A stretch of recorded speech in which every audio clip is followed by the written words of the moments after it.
Dong, interview di ka dong. Taga sa jud ka dong. Ano nabot makatiris ni Cebu? Sa tinod lang no. Una day sa tanan na magpelela day ko sa kwang pangalan. Ako day si Alvin. Taga Barangay Lubabis, Kidapawan City, North Cotabato. So tug-anan sa mo tinuod no nganong niabot ko diri sa Barangay New Cebu ug nangutan na di ang anong Alvin ng New Cebu man daw akong pangalan sa FB no. Tug-anan ta mo sa tinuod no.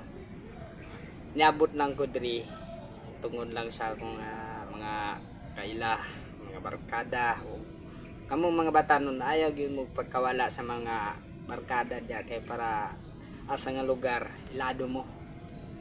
O sa mag-ingon da no nganong nakaabot daw ko diri unsa man daw akong gikuha diri no. Tug-anan ta mo sa tinuod no. Ang among niabot lang ko diri tungod lang sa akong pagkakugi. Itrabaho ko anang tungod sa saging. Pakita dyan saging. Muna. Mao na ang among trabaho.